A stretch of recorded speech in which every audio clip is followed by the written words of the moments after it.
আমি আমার মায়ের দিকে তাকিয়ে পড়লাম। আজকে আমি আপনাদের ঘর পরিষ্কার করব।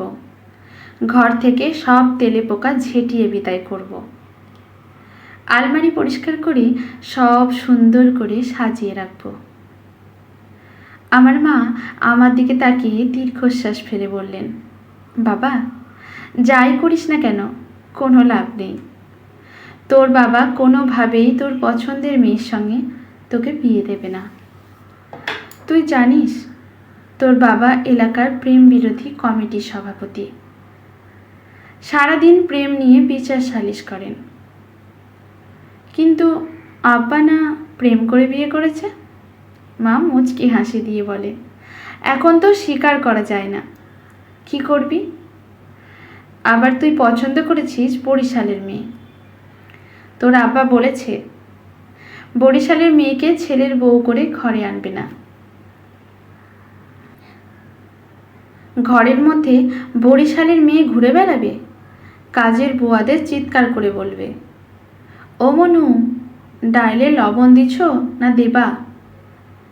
তারপর বলবে, এ মা, বাবাই তোমারে বোলায়। কোন মেহমান আসলে জিজ্ঞেস করবে, মনু, তোগো বাড়ি কাম্মে?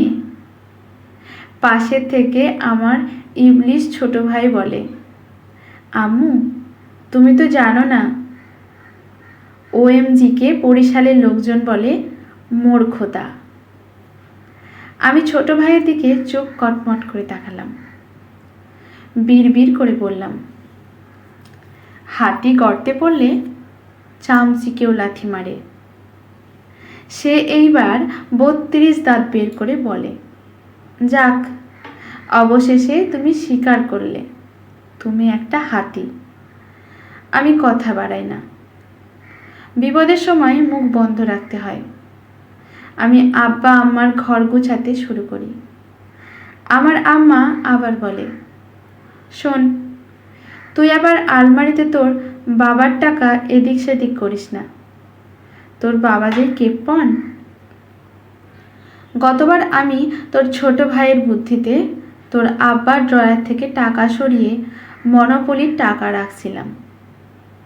সেই ঈদে তোর বাপ আমাদের মনোপলির টাকা দিয়ে বলে, এই টাকা দিয়া বাজার করো।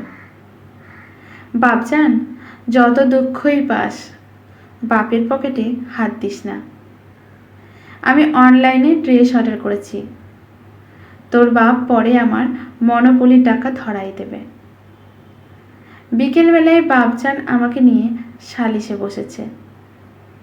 আমি বংশের মান ইজ্জত ডুবিয়ে প্রেম করে এখন বিয়ে করতে যাচ্ছি। এই ব্যাপারে সালিশে সদস্য ৩ জন। আমার মা প্রথমে একবার এসে সেখানে আবার সিরিয়াল দেখতে গেছে। আজকের পর্বে নাকি দেখা যাবে শাশুড়ি জিতেছে নাকি বউ। বাবাকে বলে গেছে, তোমার ছেলে কিন্তু আজকে অনেক কাজ করেছে। আমাদের রুম পরিষ্কার করেছে, আলমারি গুছিয়েছে, ঘর ঝাড়ু দিয়ে ঘর মুছেছে। আমার বাবা আমার দিকে তাকিয়ে বলেছেন, বাহ, তুমি তো দিন দিন গৃহভৃত্য হয়ে উঠছ। আমরা কি বাসায় বুয়া বিদায় করে দেবে? আর তুমি তো রাতের বেলায় জেগেই থাকো।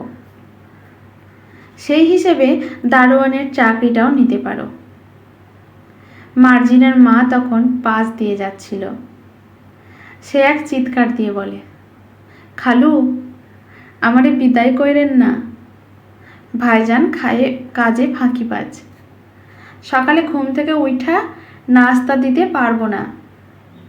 সেদিন বাজার থাইকার রুই মাছ আয়না কয়, মার্জিনার মা পদ্মার ইলিশ আনছি, রান্না করো, পান্তা ভাত দিয়া খামো। খালুজান, ভাইজান রে আমি পাশের বাসায় কাজ নিয়া দিমুনে। আমি দাঁত কটমট করে মার্জিনার মায়ের দিকে তাকালাম। আমার বাপ আমার দিকে তাকিয়ে বলে, বুঝছো, এইখানেও প্রতিযোগিতা আছে। আমি এইবার কাশি দিয়া গলা পরিষ্কার করলাম। আব্বা আজকে আলমারি পরিষ্কার করতে গিয়ে আপনার একটা চিঠি পাইছি। হুম, পাইবা তো। সেই আমলে আমার বাপ মাকে চিঠি লিখতাম, টাকা পাঠাইতাম। বসে বসে বাপের টাকায় প্রেম করতাম না। কি যে ভালো ছেলে ছিলাম।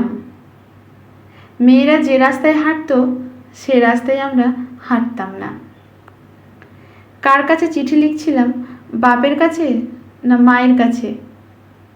না আব্বা, আপনি চিঠি দিয়েছেন ময়না পাখিকে। চিঠির ভেতরে লিখেছেন, ময়না পাখি, পুকুর পাড়ে আসলে আপনি কাঁঠাল গাছের ওপর থেকে পাখিকে একটু দেখবেন। কাঁঠালের বীজের সঙ্গে চিঠি বেঁধে ময়না পাখিকে ছুঁড়ে মারবেন। বাসার লোকজন বিয়েতে রাজি না হলে পাখি নিয়ে উড়াল দেবেন। নিচে আপনার স্বাক্ষর।